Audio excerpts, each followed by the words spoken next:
গাজার দক্ষিণ অঞ্চলীয় খান ইউনুসে মঙ্গলবার সকাল ঘনিয়ে আসতেই রক্তাক্ত দৃশ্যের অবতারণা ঘটে। খাদ্য সংগ্রহের আশায় জড়ো হওয়া শত শত ফিলিস্তিনিদের উপর একের পর এক হামলা চালায় ইসরায়েলি সেনারা। ট্যাঙ্কসেল, ভারী মেশিনগান এবং ড্রোন থেকে ছোড়া গুলিতে মুহূর্তেই রণক্ষেত্রে পরিণত হয় রাস্তার প্রতিটি কোণ। প্রাথমিকভাবে কমপক্ষে ৭০ জন ফিলিস্তিনি নিহত এবং শত শত মানুষ আহত হওয়ার খবর পাওয়া গেছে, যা গাজার চলমান যুদ্ধের ইতিহাসে অন্যতম ভয়াবহ দিন হিসেবে বিবেচিত হয়েছে। গাজা সিভিল ডিফেন্সের মুখপাত্র মাহমুদ বাশাল বলেন, ইসরায়েল ড্রোন নাগরিকদের উপরে গুলি চালায়, এরপর ট্যাঙ্কগুলোতে নাগরিকদের লক্ষ্য করে পরপর গোলা ছোড়ে।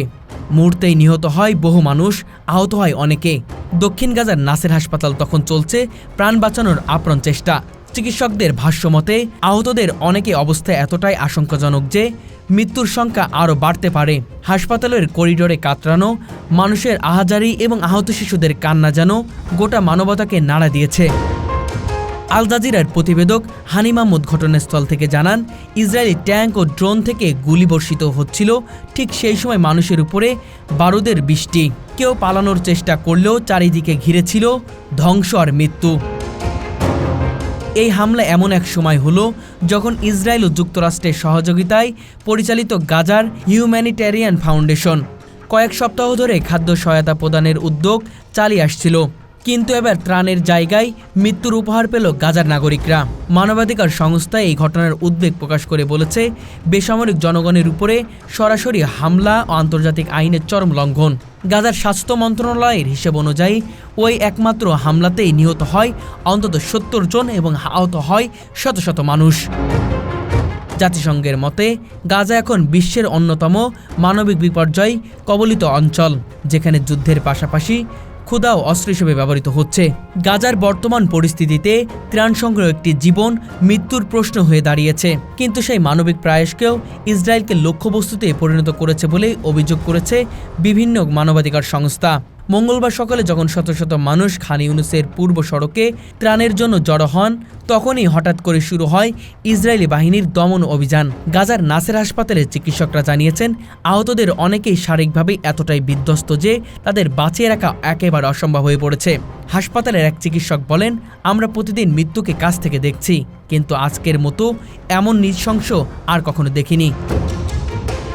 ইসরায়েলের এই সাম্প্রতিক হামলার বিরুদ্ধে জাতিসংঘ ও ইউরোপীয় ইউনিয়নের পক্ষ থেকে একাধিক বিবৃতি এলেও সেখানে ছিল মূলত উদ্বেগ প্রকাশ পর্যায়ের।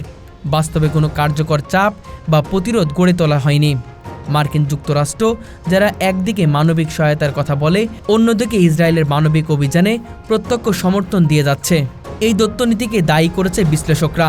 মানবাধিকার সংস্থা অ্যামনেস্টি ইন্টারন্যাশনাল বলছে, গাজার মানুষের জীবনকে বারবার রাজনৈতিক হিসাব নিকাশের বলি করা হচ্ছে।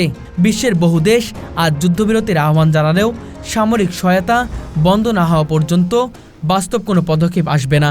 গাজার এই পরিস্থিতি শুধু একটি যুদ্ধক্ষেত্রের চিত্র নয়, বরং আধুনিক যুদ্ধের ভয়াবহ কৌশলের উদাহরণ, যেখানে ক্ষুধা, পানি, বিদ্যুৎহীনতা এবং চিকিৎসা সংকটে অস্ত্র হিসেবে ব্যবহার করা হচ্ছে। ইসরায়েলের যুদ্ধ শুরু হওয়ার পর থেকেই গাজার সব প্রায় প্রবেশপথ বন্ধ করে দিয়েছে, যার ফলে খাদ্য ত্রাণ প্রবাহ কার্যত বন্ধ। এই অবরোধের মধ্যেই যখন মানুষ গায়েবী খাদ্য সংকটের সন্ধান যায়, তখন তাদের উপরে গুলিবর্ষণ করা হয়। জাতিসংঘ বারবার সতর্ক করেছে, গাজায় দুর্ভিক্ষের দ্বারপ্রান্তে দাঁড়িয়ে আছে ২২ লাখ মানুষ। ত্রাণ কেন্দ্র হামলা এই সংকট আরও গভীরতর করেছে। এটি এখন শুধু একটি মানবিক বিপর্যয় নয়, বরং যুদ্ধের নীতির চরম বিপর্যয়।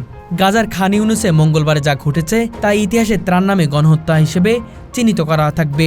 ক্ষুধার্ত মানুষের উপরে গুলিবর্ষণ, হাসপাতালে বাইরে রক্তাক্ত শিশুদের আর্তনাদ এবং আন্তর্জাতিক মহলের নীরবতা এই যুদ্ধকে শুধু একটি রাজনৈতিক সংঘর্ষ নয়, বরং মানবতার চরম পরীক্ষা হিসেবে সামনে নিয়ে এসেছে। এখন সময় এসেছে আন্তর্জাতিক সম্প্রদায়কে কঠোরভাবে বিবেচনা করবে, ন্যায্যতা ও মানবিক পক্ষে কার্যকর অবস্থান নেওয়ার।